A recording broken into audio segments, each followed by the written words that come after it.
څه کتلې وه. نن د هغې د ژوند د نوې ژوند آغاز وشو د اسسټنټ کمشنر نورولي خان په دیره کې.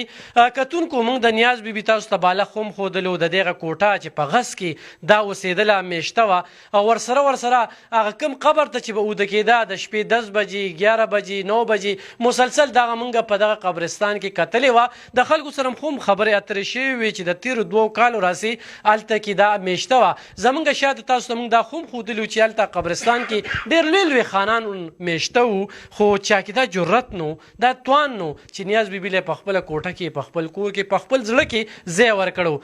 د بده مرغه موږ چې کوم خبر چلولو هغې کې نیاز بیبي یو الفاظ ویلو چې یاره زه واده کول غواړم. د هغې دپاره موږ بیا تحقیقات کول ځکه چې دې بل خاوند خو مو خاوند چېرته کې دی د دوی رشته دار چېرته کې و. د هغې دپاره موږ تلاش وکړو خو 2 کالو مسلسل د دې یوه خور ده چې په سرکي کې اوسي د هغه ته خپل دی هغه هم په سرکي کې اوسي یو ورور دی چې هغه ښځې د ځان سره بوتلی شب قدر ته هغه په شب قدر کې اوسي. خو دې 2 کالو کې دغه خور یې وایي چې یاره موږ ته د نیاز بیبي پته نه وه چې نیاز بیبي چېرته ده. خو خیبر نیوز دلبر ریډیو دغه خلکو ته وښودله چې نیاز بیبي په دغه قبرستان کې تېرو 2 کالو راسې میشته ده. د هغې نه وروستو چې موږ دغه لفظ ویلو واده نو هر دویم کس صرف کال دا کېده چې د ملیشیا نه دوبۍ نه سعودي عرب نه بهر ملکونو نه بس یو کال کېده چې واده واده واده. خو چا کې دا جرت نه چې نیاز بیبي 2 کاله په دغه قبرستان کې تېر کړي دي. د دې ته د علاج هم ضرورت دی ځکه چې دا کمزورې ده د دې ژوند د کړمو سره دی په دې باندې خپل سختن ډېرې زیاتې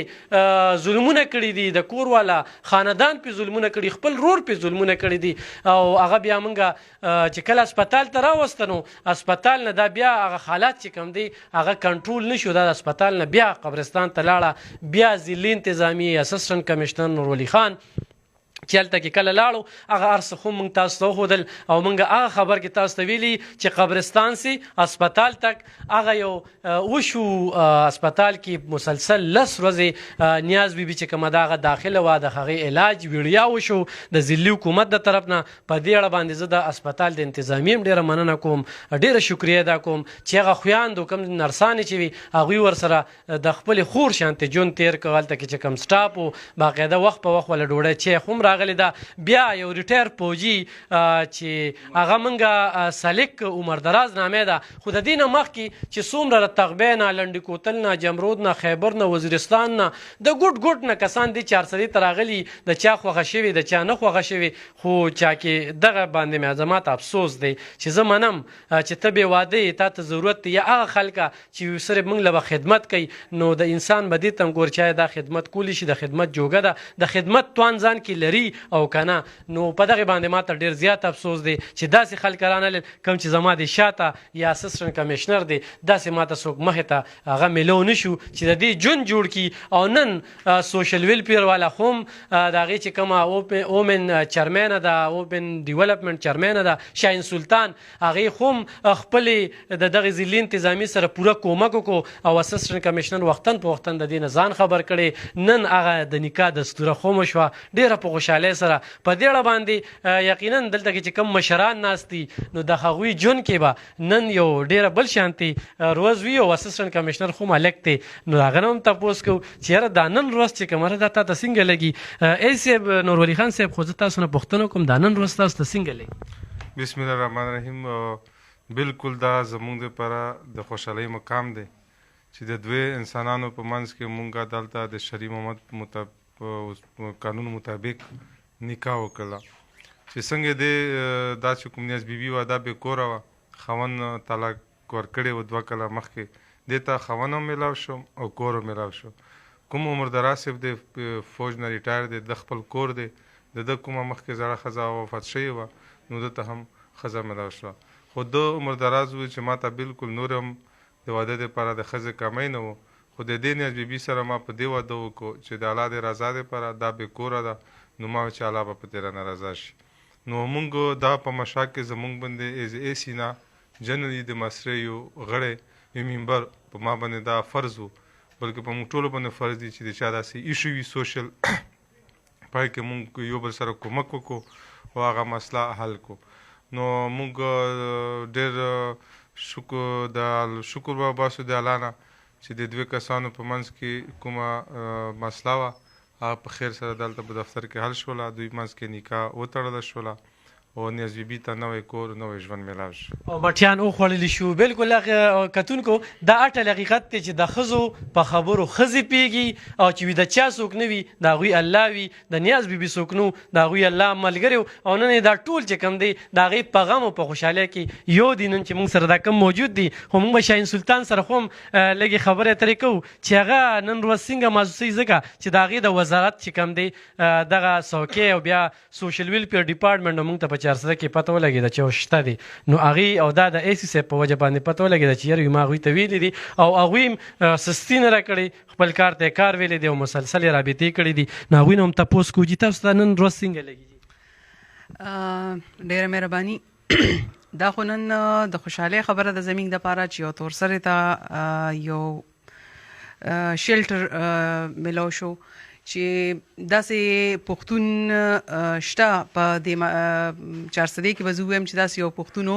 چې هغه د خدای د رضا دپاره او د دې دپاره چې لکه دې ته سهاره میلو شي، ځکه چې په ښځو پورې خو ډېر خلکه ټوکې کوي، خو لکه ډېر کم خلک داسې چې هغه هغوی له ځای ورکوي، پړه کې ولا ځای ورکوي، په کور کې ولا ځای ورکوي. نو لکه دا زمینګ دپاره د خوشحالۍ خبره ده چې دلته داسې زه به ورته بوډا خو نشم ویلی. بالکل کتونکو ډېر د خوشحالۍ موقع ده، نو د خوشحالۍ خبرې به یې کوو او دغه عمر دراز خان چې کوم دی نو هغې له پیر ابتاباله متمانځی خصوصي ملاقات له راغلی دی، نو د هغې سره هم خبرې اترې کوو. نو نن ورځ خو به تاسې ستا کوم تا ته یو څوکۍ میلاو شوې وه، یو ذمواري میلاو شوې وه، نن ستا ضمیر څه وایي؟ زه خو ډېره زیاته مطمئنه یم، ځکه چې کله دلته کې زه ایز ا چیرپرسن سوشل ویلفیر رالم ومن ډیولپمنټ، نو زه چې هلته ورغلم او سوشل ویلفیر کې ما د ښځو کومه کارکردګي وکتله چې دلته خو د ښځو لپاره هېڅ کار نه کېږي. بیا ما ډیو صاحب سره چې کله میټینګ وکړو نو هغوی وی چې لکه ټیک ته دا محکمه خو دلته شته خو د ښځو دپاره پکې داسې کار نه دی شوی. نو لکه ما دا یو قسم لا د ځان دپاره یو داسې خبره وګڼله چې زه به انشاءالله زما زه پولیټکس ته روتې د خدمت دپاره یم، نو دا ماته یو داسې پلیټفارم میلاو شوی دی چې زه به د دې نه باقاعده ابتدا کوم او سٹارټ اخلم. نو کوما هر څومره منډه والا کوما هر څومره کار کو خو کوما سره دوی اے سی صاحب شو یا سوشل ویلفیر ډیو صاحب شو، دوی ما سره مرسته نه کول، نو زه به په خپل مقصد کې نه کامیابېدم. خو لکه د دوی په مرسته باندې ما داسې ده چې دا زمینګه یو قسم له اولنی کیس دی چې امینګه رو نیوه او هغه سر ته مو رسو، بلکې په نیمه کې پرې نه خو ځکه چې خبرې خو شروع شي دا سرکاري کارونه شروع شي په نیمه کې پرېښودی شي، نو دا بالکل سر ته ورسېده. ډېره مننه کوو جي شاهین سلطان خبرې تاسو واورېدې کتونکو. خو نیاز بیبي چې په کاڼو کې ژوند کړی دی او قبر ته اوده وه او جړانګوله وه، نن ډېره خوشحاله هم ده او نن ورځ ورته څنګه لګي نیاز بیبي؟ زموږ کتونکو ته ووایه که نه هغه جړاګانې او بیا په قبر کې شپې هغه ژوند به څنګه تېرېده؟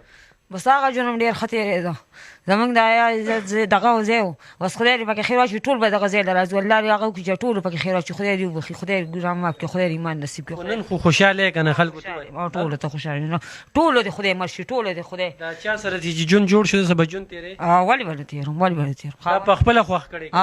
په خپله. چا خو درته ویلي نه دي؟ نه ویلي نه، ستا په سلام یې کړی چې تا وی داسې چل وي، ما وی هغه نه تپوس کومه، نو ما کار به وشي د خیره سره، بس ستا پې رضا ده بس زما پې رضا ده. ښه دې وخت کې چې د واده زلمې زموږ سره موجود دی او حقیقت دا دی چې څنګه شاهین سلطان ووي دغه ټول اے سی صاحب چې کوم دی مټیان یې پرې وخوړل، اے سی صاحب دغه څادر چې کوم دی نن دا دوی ته ګفټ که او دغه چای موږ ښه ښکلې دودپتي چای وڅښله، ورسره سوشل ویلفیر ډپارټمنټ چې کوم دی هغې هم خپل کومک کوي. ته نن څه وایې د واده زلمیه؟ السلام علیکم جناب اعلی، منګ چې کوم دی دا څنګه چې تاسو ته علب خان شربه ووې نو